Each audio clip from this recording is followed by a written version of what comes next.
Solutions Incorporated, SVP or Senior Vice President, Head of Cybersecurity Services, Andrew Malihan.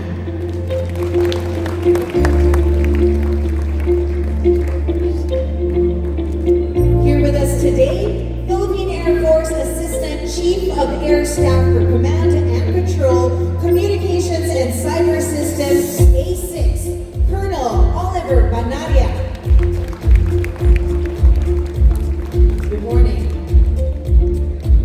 We also have with us IDC Asia Pacific Research Vice President Simon Peace.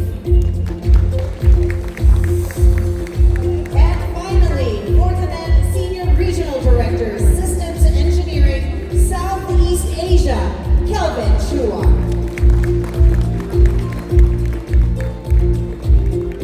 Round of applause once again for our panel. Good morning, gentlemen, and have a great discussion.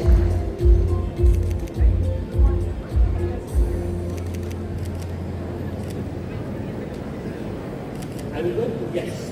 Thank you, everyone. We stand between you and lunch, so we're going to make it exciting. We're going to keep it sharp, and we're going to make sure that you walk away with some cool insights.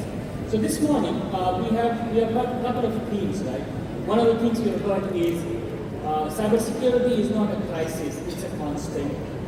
It's not something that comes one day and goes away. It's something that we need to plan for and live with for a long period of time. The second thing we've heard is the other C word, complexity, which is whether it's managing, a sprawl of tools, whether it is managing, hybrid cloud environments, whether it's managing new AI innovations. It is complex out there, and the threat landscape keeps getting more and more complex. The third thing we have talked about is how customers like yourself are trying to get back control, whether it's through the platform approach, whether it is through partnering with similar-minded organizations, whether it is through Convergence. And we're going to explore some of these three themes and more in the next sort of 40 odd minutes. We are very privileged to have a phenomenal panel with us today. We've got some of the sharpest minds in the Philippine cybersecurity industry who are taking the time out to share some of their deep insights with us. So let's get going. We talked about threat landscape. One of the things we will kick it off with is how our esteemed panel is seeing the threat landscape evolve. What has changed in the last year and a half? What are some of the key trends that we are seeing? And maybe I'll start with you, Andrew, and then Kanubani, and then we'll move along. Sure. Thank you. So, for the past, I've been around for a while. A lot of the complexity that I've seen is actually really more of a volume. So I've seen in one place, 34 million alerts in a month. And that is a relatively medium-sized network. And that has to be processed by, what was the number, Simon? 13% of people, thereabouts, of your IT and of your staff. And this was like a couple of years ago. So that was a couple of years ago. And so how do you go and handle that volume? So those are the things that I've seen and before. And how did we handle that? None of it was through automation. So the automation. So 34 million because of automation and a single platform was able to go and handle that down to 10,000 alerts in a month. I said, okay, that still is a little large, right? That's still a little large. So I'm always undermanned, right? Always overwhelmed. So how do you go and do that? And so at that time, AI has not broken out of the mainstream yet. So what was the big thing at that time? Machine learning, right? So pointing out what were the real risks. So now it goes into, hey, what's important to my business? Where is the attack coming from? What kind of attack is coming? And you go and prioritize that. So that's to share something. Kanubani, you have a very different view of the threat landscape. Yeah, I'll be on the defense side. Obviously, I'm wearing a different costume with everybody. So, in the military, in the past, I think 5 years, extremely, we are really bombarded with so many like exploits, attacks, and obviously you heard of us in the news probably lately. So there is a need really to, like what was discussed a while ago, there should be a convergence, some sort of a God mode system that will be able to like reduce this complexity. So in the military, you have systems like this. So I just going to point out that you thought that this was a new thing, but in the military, we call it a common operational picture. Your dashboard will be your God mode. So you have everything there. So in 2003, a man named Garchka, I think Admiral Sedrowski, exposed of what you call the network-centric warfare. In the military is warfare. But to you, it's network-centric operation. So it comprises of reducing the kill chain. Kill chain meaning from the decision makers, the sensors, the shooters, it should be very fast. So when it was discussed, wow, we thought of that way before. But now it's being automated by another God mode system, which is the AI. So just to make matters more clearly what I'm discussing, what is the similarity between our sensors, shooters, and decision makers? For us, the sensors will be our radars. For you, it's your IDS, IDP, EDR, and CM. For us, the shooters will be our missile, our infantrymen. But for you, it is your firewall, your antivirus, your political mitigations, or policy mitigations, security orchestration, or SOAR. And for us, the decision makers, these will be the commanders. And for you, it's your ANIPAC, probably you. So I think you can see it's hard now to like converge all this. So that's how in the past 5 years it's really very, very hard, especially for the defense who is being bombarded with this type of ADTs, attacks, and stuff. Thank you very much. God mode. That's a good phrase. And then comes to, I think, Fagan, on the other critical infrastructure, just power capabilities. Yeah. So definitely for power, there's a lot of changes that have happened in the last 18 months. So we've been investing a lot on how to be more efficient, right? So there's AI, there's data analytics, which means big data. There's more cloud investments, SaaS, etc. So definitely for a challenge for security is being able to monitor and have visibility on all of it, because there's simply just a lot of things that are happening, and you need to be able to identify where you are most risky and be able to have certain level of controls to minimize your risk, or to have certain controls of your risk. And I think recognize what you So again, era AI in cybersecurity, right? So the volume is already there. We're looking at increasing volume of attacks. AI, malware, ransomware already there. So we do it in security, so we slowly do it.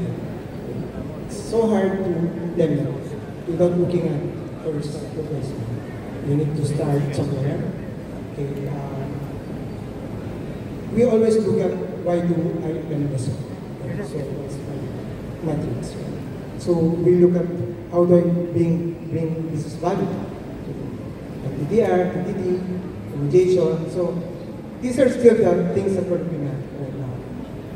It's there's no question that the volume is increasing. We know that the AI is there, deep picks over there. It's more on how do we respond actively. So that's actually our goal on Sunday. And one of the things that customers ask us is sometimes cybersecurity is still seen as a drag, as getting in the way of moving faster, of digital innovation. And I wanna transform my business, but cybersecurity, you keep asking me to go slow and fix it. And maybe Simon, I'll start with you. Your thoughts on, are these forces contradictory or complementary? It very much depends on how and who is running the cybersecurity operations. I mean, I think what we like to say at IDC is like, why do cars have brakes? It's so that they can drive fast. Now, not everybody has that same approach, so I think it really, you've got to think about where does cybersecurity fit into that risk assessment. And I think the change we're seeing is organisations understanding technical risk and business risk and saying that, okay, we know this is a risk, but this is not the most important risk. We've got to focus on the important risks and at the same time enable the business to move quickly. For many in cybersecurity, that's like, no, lock everything down. That's not what the business is looking for, and the business is writing the check. So getting that alignment right, so cybersecurity is an enabler, is probably the what's really important. So how it goes fast. That is the full takeaway. And gentlemen, in your industries and money you take the defense person, is a constant pressure to digitize, to modernize, right? How is this playing out? Are the conversations about security happening at the front end? What are some of the things that your board and your leaders are asking you? And I'll just open it up. Yeah, so for us, it's really something that the board is actually interested in. Security is something that they're taking very seriously. And they actually want to understand, they see it as one of our top risks actually for the organization. And being a critical infrastructure, that's like and we are seeing that, of course, there's a lot of course, there's how they did it before may not be how we want to evolve, as we want to be more, become a partner with the business in terms of we want to be an enabler, meaning as Simon's mentioned earlier, that we want to be an enabler and be partners with the business to be able to deliver value. And by delivering value, by supporting those projects that they have, being able to be guiding them to build in security in the first time around, rather than being seen as a blocker. That's really the goal, and that's always an aspiration, I think, for every security team that we should be going for. And definitely we are, of course, in certain stages in that journey, but that's the goal for my team, and that's something that we want to build, that the relationship with all of the different stakeholders, so that we are able to actually deliver value rather than being viewed as some blocker or the team that will always be saying no. That's the last thing we want to do. Enabler, not a blocker. I guess, based on our experience, so you need to embed security from the start, not after that. You need to start in the design side, and then embed the security also every step of the task and initiatives. Because it provides a solid foundation. RAB is a framework that you already implement, which is follow through. So anything that you need, any innovation, let's go through. That's what I'm speaking. Yeah, if I may. So just to take from the part of being supported by leadership, right? So maybe just to change that word support to more of directive. Support can be a little soft, right? So for all of us here, so one of the things that we were discussing is what are you this matter? So maybe you can go and help impart a few of the learnings to 500. Yeah, 650. There. So it's about changing leadership mindset to have security as a directive. So for all of us who are in the position of having to make security as a directive here, that has to be first. Otherwise, it will be ineffective, and you're struggling to hit that 13% budget, part of budget. Why? Because it will always be taken as a roadblock, something to slow down.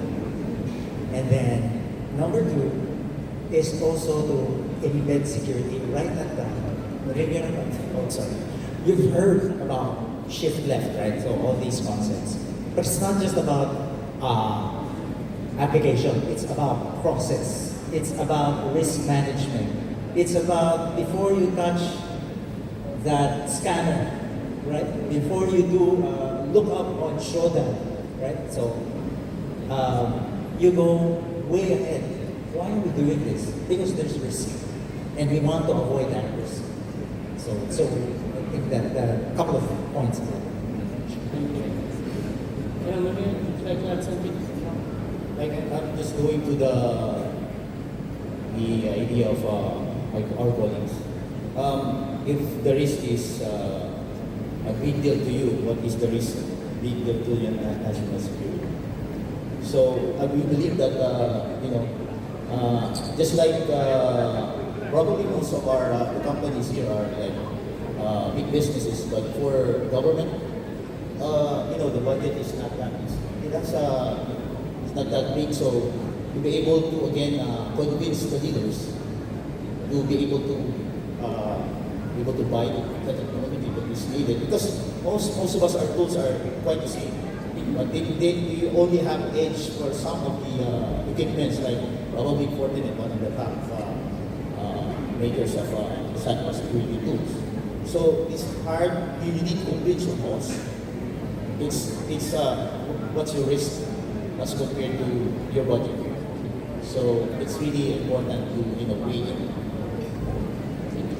So come in early, align with the businesses, make sure it's not optional, it's directive, and make sure that it's aligned to the risk profile that we are seeing. Wonderful, thank you. And maybe Kevin, I'll come to you to wrap this section up. As you hear all of this, and customers who want to go from a sort of a reactive security stance to a more proactive one, what is some of the guidance that you would like to provide here? If you look at with AI, right? I mean, AI essentially can actually be the mechanism from reactive to proactive. So we all know about AI. I think AI is something topic that has been implemented in business operation. Obviously, we also know that the bad guys are actually using AI.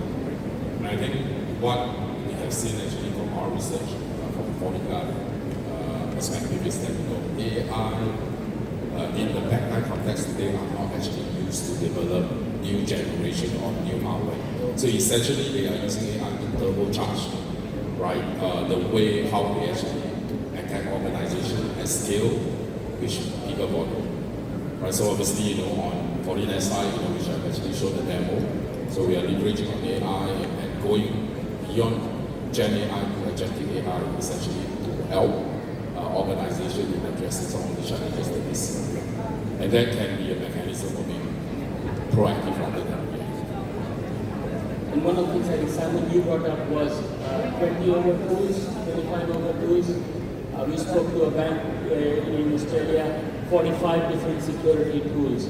And I'll open the floor up. As you navigate such a complex landscape, what are your thoughts on tools from, or different tools? Do they talk to each other? What kind of benefit versus risk that they create in the system? And I think, Ganevan, you want to jump in?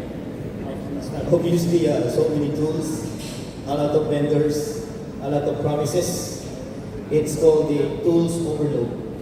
So, there's for example, you buy some of the hardware from this part, this company, buy another from another company. The key here is, again, remember I was talking about the kill chain. Kill chain is you have to reduce the kill chain. Meaning, that's why I was happy that we're just talking to the AI. Gives you the solution already, as was demonstrated. So there is a need to synchronize, converge all these things into one dashboard. That's why I'm happy to see the demonstration a while ago. It's like in our military parlance is the greater situational awareness system in a common operational picture. Everything is there.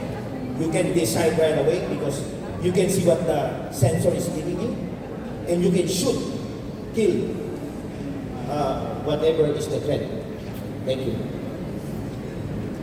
I guess there's a reason why we have different form point solutions, right? Because there's no unified solution, but now there's evolution. We're seeing two single product that can accommodate multiple requirements. For us right now, we're looking at reducing those tools. Of course, operational efficiency is one of it. We have different tools that there's issue on technique.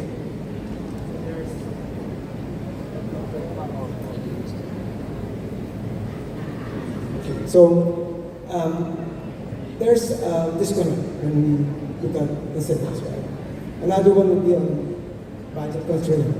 So every year you need to pay licenses and everything. Right? You have multiple tools, how much that would be in another one. And of course, lack of visibility and focus, basically, if you have multiple tools. So our initiative now is really to streamline those tools and look at what really gives us a better solution. Yeah, so for us, I do agree that there's really a challenge of having too much tools, being able to correlate all of those information and making sense of everything from all different solutions. And I think it's some of the vendors are already in the right direction, trying to consolidate and having a single console for multiple solutions, so that it's going to give you the correlation built in. Because let's say, for example, a vulnerability scanner may not be talking to the EDR, for example, but ideally you have those information from the different sensors that would make sense for you to say this is more critical versus this detection is more critical versus the others. Because really, at the end of the day, there's really a lot of others, right? And we need to be able to identify which one's most risky for the organization so that we can address those risks and mitigate and contain those risks. And Yeah, so you've never faced so many tools, it's easy. yeah, Right? it's only number 140 in one place. That's a lot. I had the opportunity to work on a single platform for a lot of my cybersecurity. And that's what I guess helped from my 34 million number earlier to reduce it to a manageable level. So what am I saying? There are advantages to platform that is in one cohesive, but we as customers, and maybe there's also some risks that we have to go and manage. We need to be able to have choices, right? And that is where I guess I am looking to vendors to go and give me a high degree of integration. So I saw the slides earlier, and I'm gonna go and talk to my technical team as well later and ask for how exactly will this be integrated. Because right now I'm working with a large part with Fortinet as well, and how to go and maximize that. And that is, I guess, a very big business word. I've invested something. How do I maximize it? So what am I getting? Am I using it? So, what am I saying? So, consolidation, many tools, try to go and reduce it. Where you cannot reduce it because you're looking for some quote-unquote best of breed in one thing, right? Whoever has majority, right? Like what is in my platform, like say you're a network security provider, then how is that existing security provider going to integrate with my non-same brand with other ones? So those are my points. And Simon, choice versus complexity, best of breed versus platform. How do you advise customers? How do they think and frame this conversation? Oh, well, let me start by quoting Gartner, who, if you try to build your security tool out of best of breed Gartner's Magic Quadrant, you're going to have a bunch of tools that do not work together at all. But you think about how we built up the platform today. So I've been in the security space since 1996, and it's been, hey, we're going to connect to the internet. God, I need a firewall. Okay, let me get a firewall. Oh, and now we've got email and we're getting malware. I'm going to buy some malware stuff. How do we protect? Oh, let me buy a VPN. Right? There has been nothing strategic about security investment since 1997, apart from the last few years, right? Now what we've done is we've built up these pockets of skills. Hey, don't touch my stuff, I know what I'm doing. Hey, your stuff is different, you want to stick with that? It's like, wrong. You've got to take a step back and have a fresh look at. So the skills that you're trying to protect, are these the people you're really going to keep? Because AI is going to change everything very quickly. And best of breed. Okay, who's 100% secure? Right, so who cares if it's best of breed? It needs to empower your team. That's where the focus needs to change to. Stop buying because I can protect one piece of percent more. No. You need to have a system that allows you to use multiple tools with a single operating system that allows your team to be more effective than they've ever been before. And AI is going to help that, but if you've got multiple tools, you are creating just a really horrible mess of buffet that no one wants to eat. Let's build on that thread with the panel. I think one of the things we talked about is, and really talked about putting things together that logically makes sense and creating the most value out of it. Thoughts on converging security and networking. We've seen a few examples where we went from, well, my branch sort of converges, my LAN converges with security, my Wi-Fi converges with security. We saw SD-WAN. We have another layer of convergence. Now SASE is another version.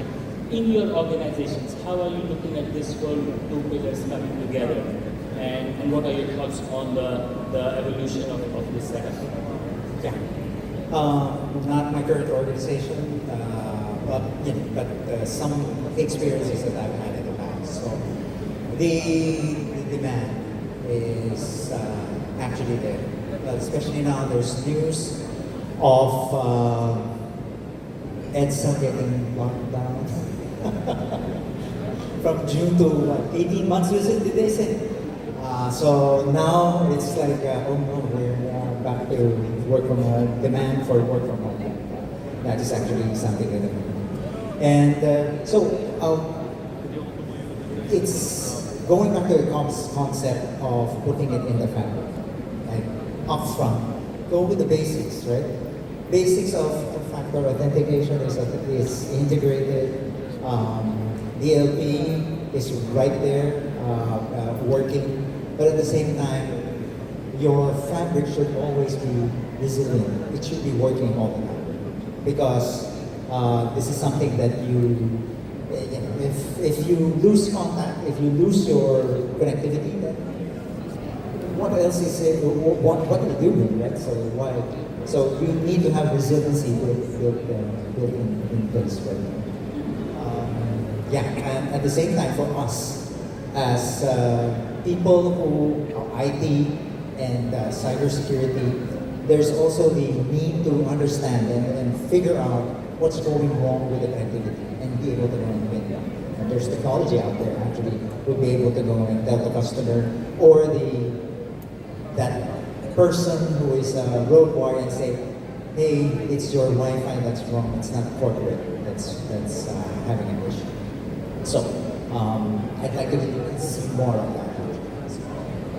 And maybe I'll come to you, on the power side of the house, right, we also have a bunch of operational systems, OT systems and IT systems. How's convergence going on for you?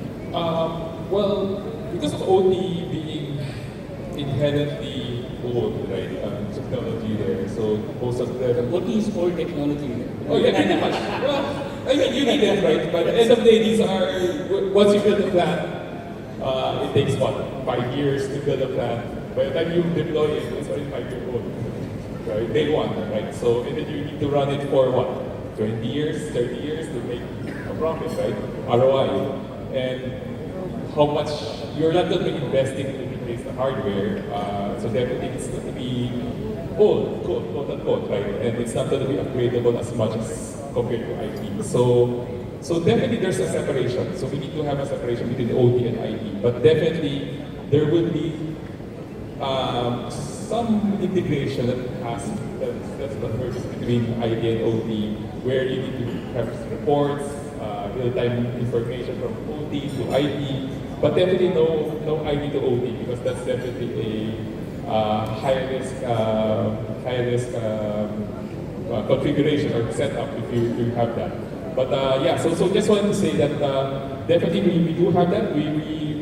There's a lot of value to having some convergence between the two, but there's a lot of risk also for having it too much, because so there's really that's really at this point a risk that we're not eager to take for the organization, but we want to have those value from having the report, because if we have real-time information that's helpful for trading, for example, for power trading, etc.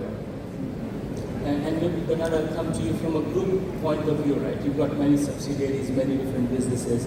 How do you think about this conversation of sort of putting the two pillars together? For us, it's a huge challenge. So it's really balancing this side. So we are there on the hyper-connectivity. We're starting to look at solutions, virtuals. Again, we are looking at identity-centric environment already. Anywhere you can connect. So from the user's perspective, they should be able to connect anywhere, anytime. Okay? There's the lab, there's the solution. So that's actually our main task. We show that we fulfill those requirements through solutions like Fortify is actually giving it to us. I guess that's it for Senator right now.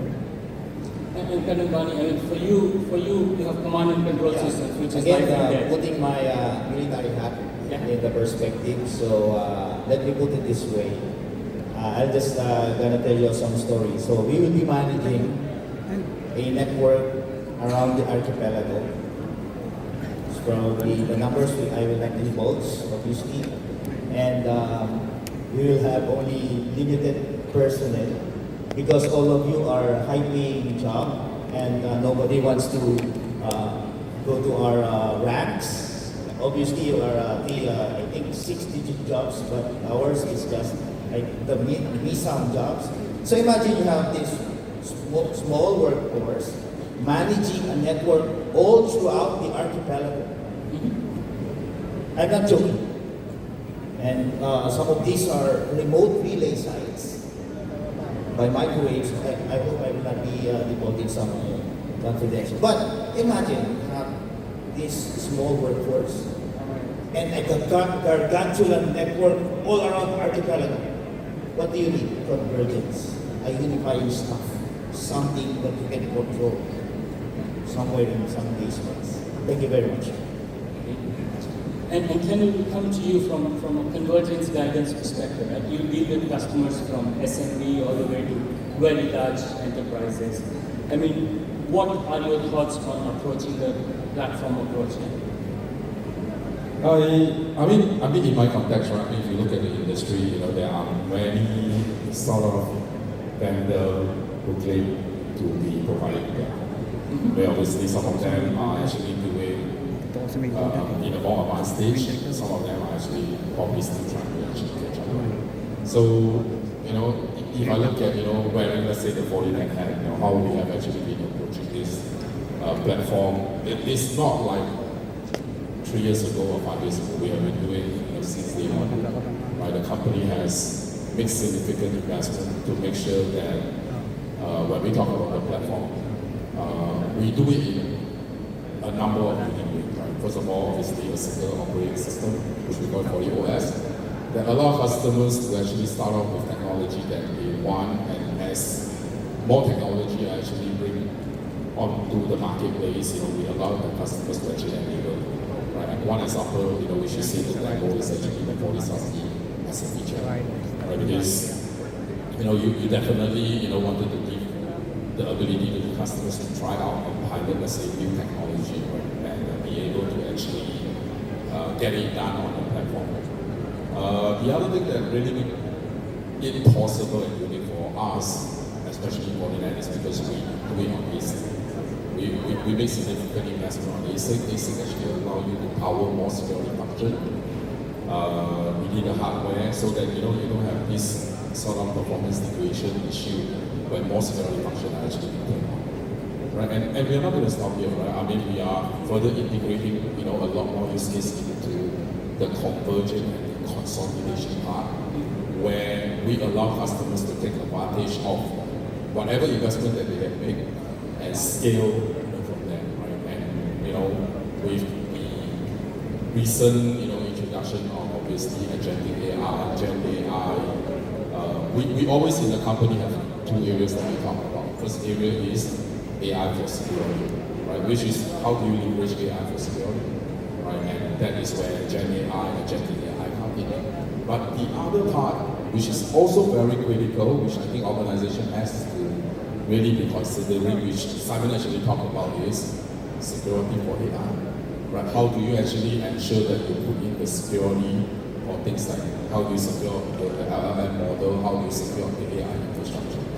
And I think that is really an interesting conversation. And I think when you really look at the platform, we are not going to say you change everything to a platform.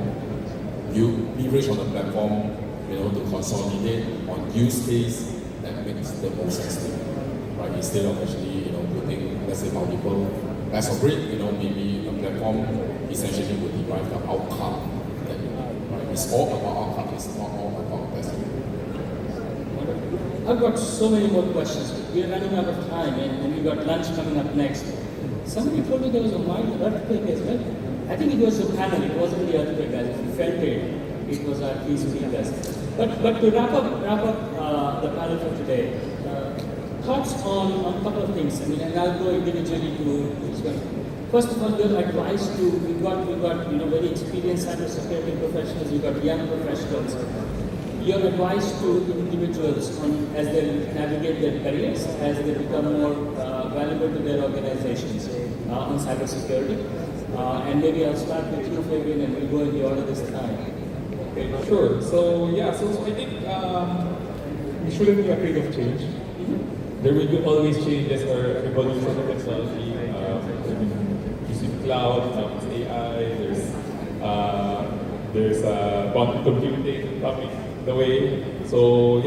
But we should adopt it. We should be accepting of the technology of how it's changing. But we should also adapt or take a look how we can secure it and try to understand.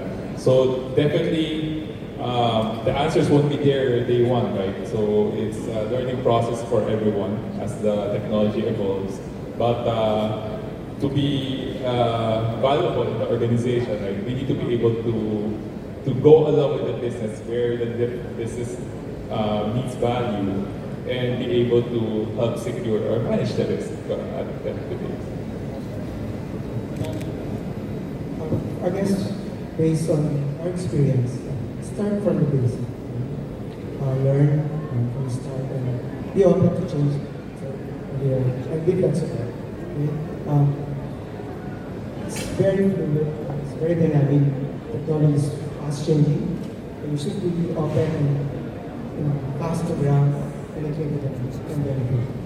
So I think from my 15 years of experience as cybersecurity, start from the basic place. Sure. So for advice for the individuals, I've been doing this for a while now. So, but probably what has been very handy now that I'm head of something, right? I never lost that part of getting my hands dirty on the technology, on the concept, and things like that. Some people will call it training, but you actually do it.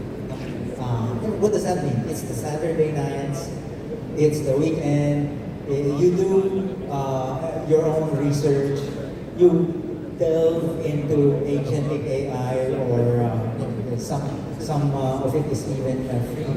If you're in a certain subscription level, it's free to try. All of these cloud things, cloud subscribers, platforms of cloud, IaaS vendors and all, they have it free. get your hands dirty. Just because when you're doing advice, when you're giving advice for the other people, the 9 other people that are in your organization who may be IT or non-IT, it carries a lot of weight if you know what you're talking about. And also when you're talking to vendors, right, you get a little more productive conversation and then translate that to your business. On my part, I have 2 things. First, passion. Passion will keep me going on. It's like the ever-ready commercial. Ting, ting, ting, ting. Passion. Next is, change is inevitable. And because of the change, I think sometimes in the 80s, remember in the 80s, there's a guy called Alvin Toffler who once said, I think it's like this, those who will not unlearn, will be irrelevant in the future. I hope that I got the quotations correct, because meaning if you do not unlearn, you will have a problem. Because my dad and my mom told me in their times they were using logarithmic tables and slide rules. I am now in my time it was scientific calculators. Your kids will be AI, so it's inevitable. Okay? I like the way you started that with, if you remember in the 80s, have you seen this crowd? They weren't even born in the 80s. And I was. And that's really what I said. When I was deploying firewalls in Hong Kong in 1996, the only people I was talking to were network engineers. And network engineers became the default security guys. 10 years ago, everybody needs to be a data scientist to do it. You were talking about the data lake. Today, everybody needs to be an AI specialist. So are you tied to the skill or are you tied to the segment? Security is not going to go away, ever. Ever, ever, ever. But what the tools and the skills we need to counteract it are going to evolve, they're going to change. And you need to evolve and change with it if you want to stay in the space. It's jobs for life, can be really, really cool, defense, never going to go away. But those skills have to evolve. Stay current, stay on top of it, it's a good place to be. Yeah, I like what Simon actually says. Security is not going to go away, right? And I think I mean personally, I don't think AI is going to take over the world. I mean, AI is probably not going to be the tools for cybersecurity, but it is going to be the front line for cybersecurity, right? So learn, embrace on it, and you're going to take a lot of advantage of AI. That's all. Wonderful. We're just about on time. I was just taking some notes down and some phenomenal advice. Don't be afraid of change. OT is equal to old tech. I wish we had a God mode for cybersecurity. Start from the basics and then we build on it.